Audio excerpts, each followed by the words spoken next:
그러면 시작하도록 하겠습니다. 이제 기본적으로 정시 모집 이해인데 뭐 지금이 7월 이제 말이라서 아직 멀리 보이기도 하지만 이제 정시를 준비한 학생들이 있을 것 같아서 저희들이 이제 말을 했었고요.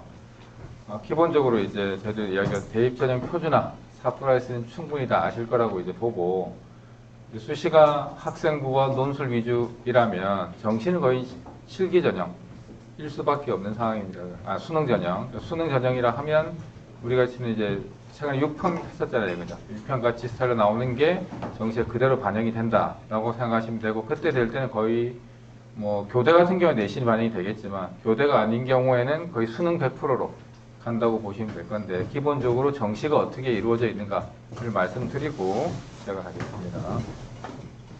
일단은 정시에 간다는 건 수시에 다 떨어졌다는 이야기.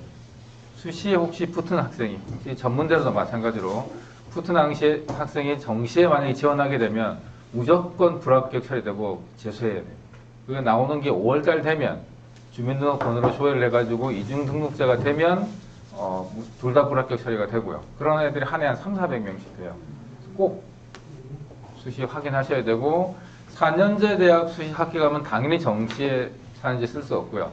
전문대학 수시 합격하시더라도 4년제 정시에 쓸 수 없고, 4년제 뭐 특수목적 대학, 카이스트, 디스트는 산업 그런 대학이든가 아니면 사관학교 정도만 합격을 하면 정시까지 갈 수 있는 거지, 그 외의 대학들은 4년제든 전문제든 무조건 합격하면 정시에 못 간다 생각하셔야 되고요. 그 다음에 이제 수시는 6번 쓴다면 정시는 3번. 가군, 나군, 다군 각각 한 번씩 총 3번입니다. 그래서 가군에 하나, 나군에 하나, 다군에 하나. 대학별로 가군, 나군, 다군 어떻게 되냐 물어보시면 대학 마음이에요. 가군 갔다가 나군 갔다가 다군도 할 수 있고, 서울대는 내년에 군을 옮기고, 서울대가 군을 옮기면 연대 고대가 따라서 군을 옮기고, 이렇게 왔다 갔다 복잡한데 그건 대학들이 임의에 편리한 대로 하는 겁니다. 그 다음에 하나의 전형에서 다수의 모집단위에 지원할 수 없다 이렇게 되어 있잖아요. 그죠? 가군에서 전형 쓸 수 있는 거는 오로지 한 개과예요. 대학이에요. 예를 들면 부산대 경영학과는 가군에 있고 경제학과는 나군에 있어요. 원서를 가군 하나, 나군 하나, 다군 하나 쓸 수 있으니까 가군의 부산대 경영, 나군의 부산대 경제 이렇게 쓸 수 있지만, 부산대 영어교육과 가군에 있어요.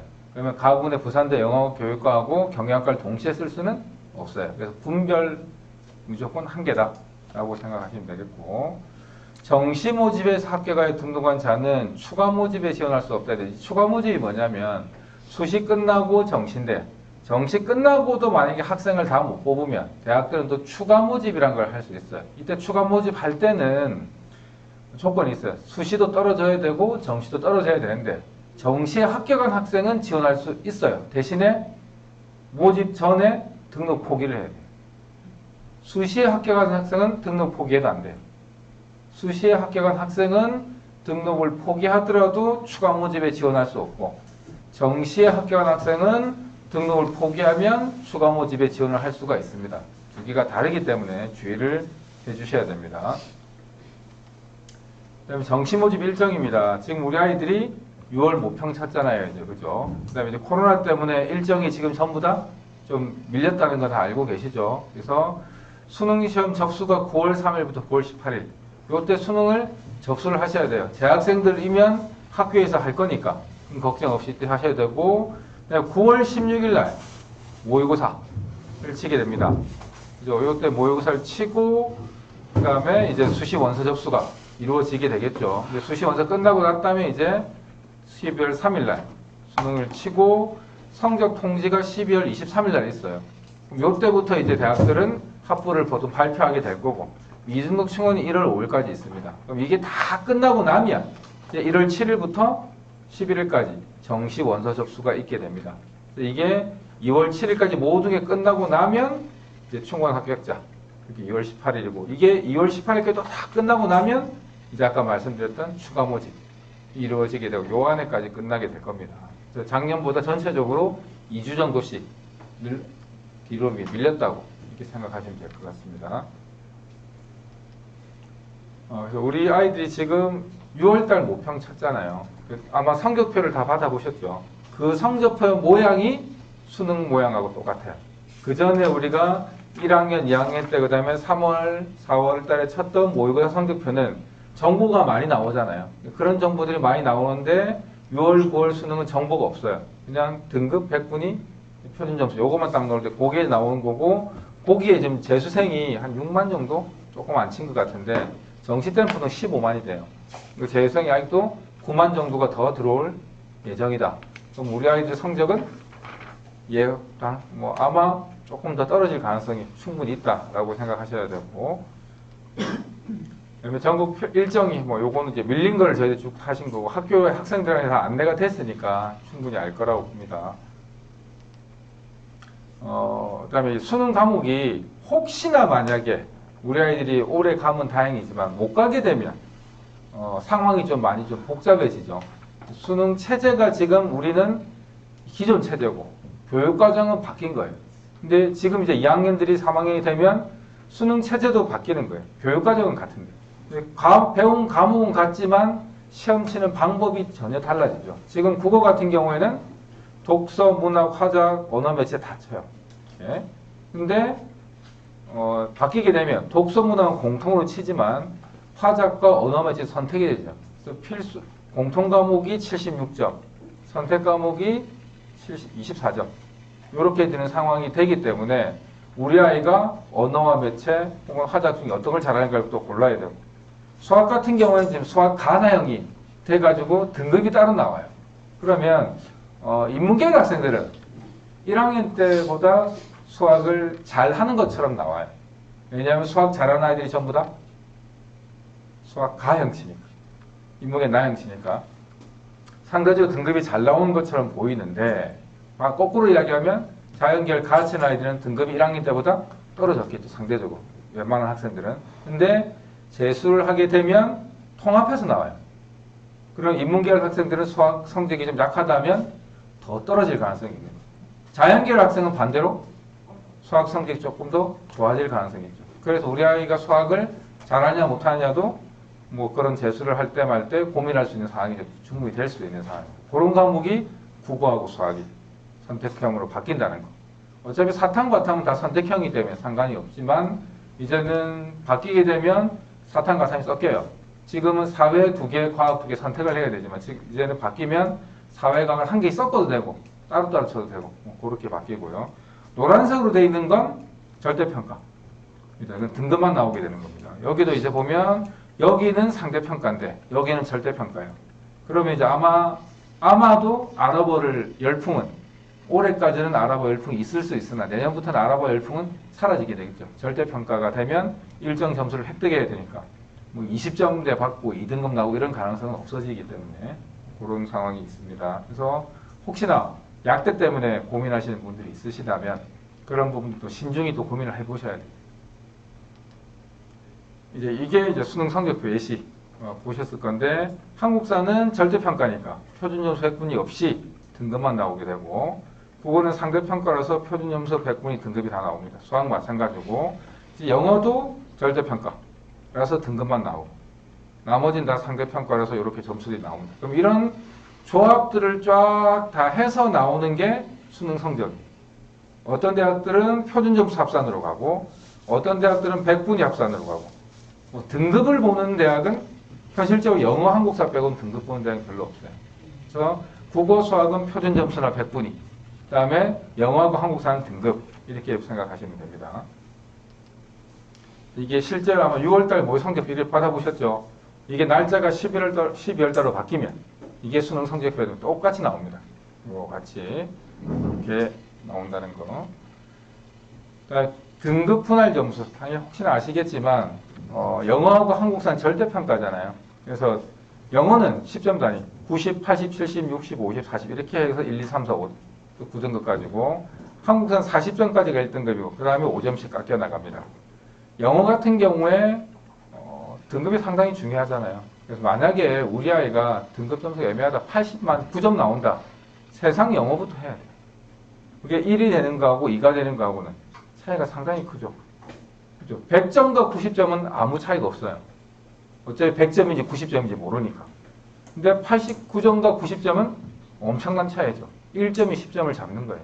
그래서 우리 아이가 만약 영어가 조금 일리 왔다 갔다 한다 하면 아직 안 늦었으니까 충분히 공부할 시간이 있으니까 영어 공부부터 쭉 시켜야 되고, 한국사는 뭐 한 3등급 정도, 4등까지 하면 큰 문제가 없는데 그게 떨어져서 그 밑에 간다면 타격이 좀 있는 거죠. 보통 가산점으로 활용하든가 뭐 이렇게 될 건데 그 가산점을 못 받는 경우가 되든가 되니까 그런 부분 충분히 고민을 좀 해보셔야 되고, 그래서 어떤 과목 먼저 공부할까 했을 때 영어 성적이 불안하다면 영어 성적 먼저 채워놓는 것도 방법일 수 있습니다. 그럼 수능 성적 이제 활용할 건데 어떻게 활용하느냐. 아까 성적표가 이렇게 나왔었잖아요. 그죠? 그럼 이 숫자는 제공되는 거는 참 얼마 없어요.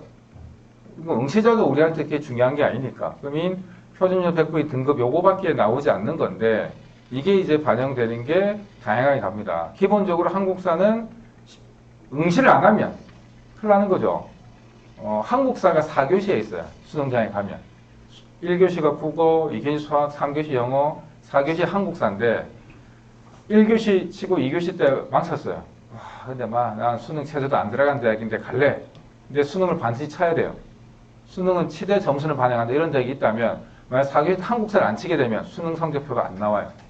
그럼 수능을 안 친 게 되죠. 저는 1교시 쳤는데 그게 안 통해요. 그래서 무조건 한국사는 반드시 쳐야 된다는 거. 대학들, 어떤 대학들은 한국사 필수 응시 적혀 있는 데 있어요. 근데 만약에 안 쳤다, 그럼 무조건 불합격.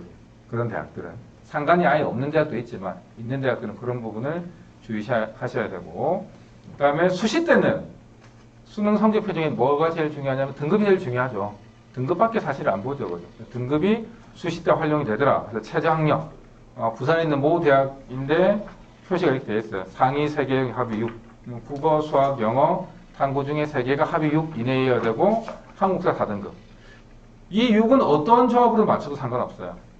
뭐 1, 2, 4로 맞춰야 되고 2로 맞춰야 되고 1, 2, 3, 1, 2 어떻게 맞춰도 상관이 없는데 만약 한국사가 4등급 이내인데 한국사 4등급이 안 나오면 무조건 탈락이에요. 한국사가 한 초반에 좀 어렵게 출제된 적이 있었어요. 이 4등급을 못 맞춰가지고 탈락된 아이들이 많이 있었어요. 그 뒤로 그렇게 어렵게 나오지는 않지만 어쨌든 4등급이라는 거를 못 맞추면 무조건 탈락이라는 거예요. 그래서 이거를 꼭 맞추셔야 됩니다. 한국사는 그런 정도의 의미라고 보시면 되겠고, 다음에 성적, 상대평가라는 게 아까 절대평가는 등급밖에 안 나왔었잖아요. 상대평가는 등급도 나오고 표준점수도 나오고 100분이 나오는 거예요. 원점수는 나오지 않아요. 우리 아이가 국어가 몇 점이고 수학이 몇 점이고 하는 거는 표준점수로 이야기해야 되는 거예요. 우리 모의고사 치면은 원점수가 나오잖아요. 그거는 수능 때 보이지가 않아요. 그래서 표준점수가 몇 점이냐. 표준점수란 건 우리 아이 원점수를 100분이하고 평균 점수하고 표준 편제를 고려해가지고 200점만 이렇게 늘어놓은 상황이거든요. 거기서 우리가 몇 점인가 하는데 전국에서 제일 가운데 아이가 무조건 100점이에요. 벌어질 거고 시험 점 문제가 어렵다면 표준 점수는 격차가 이제 차이가 벌어질 거고 쉽다면 좁아지게 되겠죠. 그래서 가운데 아이는 100점이다. 과탐은 50점. 이렇게 될 거고요. 100분위는 제일 잘하는 아이가 0%가 아니고 100%. 전국 1등은 100이에요. 전국 꼴등은 그러면 0이겠죠. 그래서 이 100분이고 퍼센트 100분율하고 다릅니다. 100분율은 작을수록 더 값이 좋은 값이지만 100분위는 클수록 좋은 값입니다. 그래서 우리 아이가 몇 프로인가? 국어가 만약에 100이 나왔다면 전국 1등이고 만점에 가깝다고 봐야 되겠죠. 이게 나오고 등급은 100분위를 기준으로 9등급. 만약에 우리가 96이라면 앞으로까지 이렇게 되겠죠. 그죠? 이렇게 쭉 잘라갑니다. 그래서 요 등급은 비율 보고 나눠진다는 거. 그 정도까지만 아시면 우리가 충분히 다 아실 거라고 보고요. 이게 지금 이 시점에서 이제 보여드리는 이유는 우리 아이들 성적표거든요. 보시면 아직도 이제 이거를 잘 해석을 안 하시고 여기만 보시더라고요. 득점 몇 점이야? 니 몇 점 받았어? 초점은 잘 모르겠고. 몇 등급이네?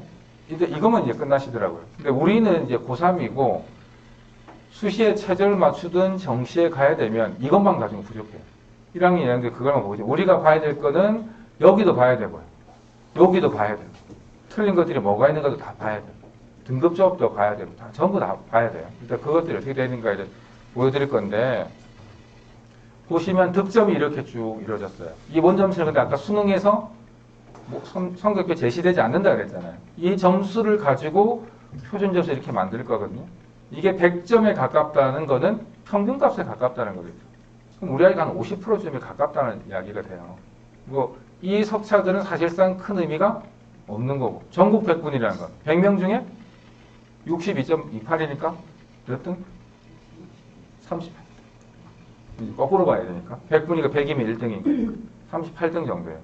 그럼 전국 38%잖아요. 이 아이 같으면 100명 중에 38등이면 그 정도 갈 수 있는 대학은 지방 중위권인 거죠. 이런 것들을 보셔야 되는 거예요. 이 조합이 이루어져야 되고, 그 다음에 등급은 아까 퍼센트가 나오는 거였고, 이렇게 나온 거 보시면 되겠고, 그 다음에 우리가 또 보셔야 될 게 보충학습이 필요한 과목 이렇게 있잖아요. 여기 쭉 보시면 A부터 E까지가 쭉 적히거든요. A는 80% 이상 아이들이 맞추는 거예요. B는 60%, C는 쭉 해가 E는 20% 미만이 맞추는 거예요. 그럼 우리 아이가 지금 이 학생이 보니까 성적이 그렇게 좋은 학생이 아닌 것 같아요. 그럼 어떤 문제부터 공부해야 되겠어요? 수학은 2점, 3점, 4점짜리 있잖아요. 그럼 쉬운 과목, 배점은 2점, 3점짜리가 쉬울 거잖아요. 2점, 3점짜리 틀리면 안 돼요. 근데 이 학생 보면, 마우스가 좀 말을 잘 안 듣네요. B 같은 걸 좀 많이 틀리고 있어요. 근데 학원을 보통 가면 어떤 문제를 가르칠 거예요? A, B, C, D 중에. 이 문제 가르치죠. 2, 3, 4점짜리 있으면 4점짜리 문제 가르치잖아요. 학원 다니는 이유가 전혀 없는 거죠. 우리 아이는 그 학원 가서 아마 멍 때리고 오지 않을까. 그럼 우리 아이가 어떤 문제들을 틀린가 보면 점수를 올리려면 2점짜리, 3점짜리를 가르쳐 줘야 되고, 그럼 학원 가서도 2점짜리, 3점 쉬운 거를 좀 완벽하게 하게 해달라. 다 안 되면 그 학원에 다닐 의미가 전혀 없어지는 거예요. 가면 모르니까. 들어도 몰라요, 4점짜리는.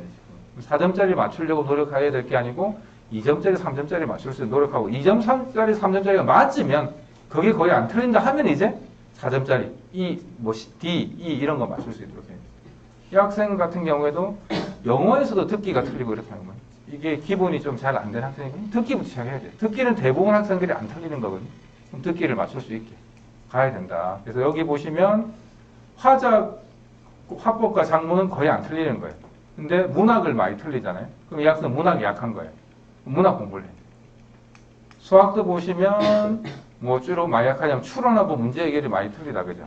근데 이 아이들은 이것도 지금 다 틀리는 거잖아요. 이게 기본 신고 이거부터 하고 이렇게 넘어와야 돼요. 영어 듣기도 틀리고 있으면 듣기 먼저 해야 돼요. 근데 전반적으로 지금 안 되고 있는 상황입니다. 그렇게 이제 우리가 어디에 약한지를 충분히 고민해보고 준비를 좀 시키셔야 돼요. 이걸 이제 써놓은 건 아마 지금 다 정시를 무조건 가겠다 하시는 분들은 없으실 거잖아요. 그죠? 그럼 수시와 정시를 고민하고 있을 건데 어디쯤 쓰실 거예요? 수시 안 쓰시나요? 써야죠. 수시 써야 되잖아요. 얼만큼? 어느 정도 합격 가능성으로? 수시에 무조건 붙게? 아니면 정시까지 고민? 이 다 다르실 거예요. 만약 우리 아이가 수능에 엄청나게 강하다면 정시에 염두에 두고 수시 때 소신껏 쓰시겠죠. 근데 만약에 우리 아이가 정시에 강할 것 같지 않다. 그러면 수시 때 집중으로 쓰셔야 되겠죠. 그래서 수시 때도 마찬가지 점을 맞추다 내신도 보셔야 되고 수능 모의고사도 보셔야 돼요. 수시 때는 내신, 정시 때는 모의고사 이렇게 보는 게 아니고 수시 때 원서 쓰시려면 우리 아이 수능 점수가 얼마인지 알아야 되는데 수능을 안 쳤으니까 점수는 없잖아요. 그럼 수능의 가늠자가 모의고사니까 모의고사도 어느 정도 나오는가를 고려한 상황에서 수시 원서 접수를 쓰셔야 돼요. 무조건 우리는 수시파다, 정시파다. 그래서 아마 우리 또 아이들 기말고사 끝나고 나면 엄마 나 기말 망쳤어, 엄마 나 정시야. 이렇게 나갈 그런 건 아니에요. 내신을 망친 건 나만 망친 것도 알고 우리 상대평가니까 성적 나와봐야 하는 문제잖아요. 그런 상황들 충분히 고려하셔서 상황을 판단하시고 담임선생님과 의논을 하셔야 됩니다. 이게 보시면 되겠고 정시가 힘들어요. 상당히 힘든 이유는 보시면 주황색은 재학생이고 졸업생은 이제 초록색이에요. 점수 편차만 보세요. 원래 이게 평균값은 100점이 나오는 거예요. 100점을 나오기 위해서 재학생과 재수생 점수 합치면 이 100이 나와야 되거든요. 재수생이 작으니까 재학생 영향이 더 큰데 97.2점이 재학생 평균이에요. 재수생은 109.1점이에요. 약 12점 차이가 나요. 수학과나 수학나도 전부 다 마찬가지 상황이에요. 영어는 안 보지만 국어 수학이 이런 상황이면 이거를 재학생이 뒤집어내기는 어려운 거예요.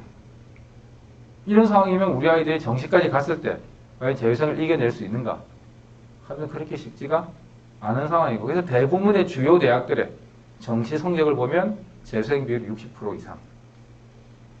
재학생이 44만 정도 치고 재수생이 15만 치면 뭐 40만 15만 정도 치면 2배 3배가 재학생이 많은데도 불구하고 재수생 60%라는 건 엄청난 격차가 나는 거예요. 그래서 우리 아이들은 정시 때문에 오셨지만 수시 때 가능하면 보낼 수 있는 게 좋아요. 보통 수시 때 원서 썼던 대학을 정시 때는 절대 못 씁니다. 왜 그럴까요? 수시 때 썼던 대학을 정시 때는 잘 못 써요. 대부분의 아이들. 예외도 있지만. 왜 그런지 하면 수시 때 하향 지원 시키실 거예요. 최소한 적정, 뭐 안정은이지만 하향은 없잖아요.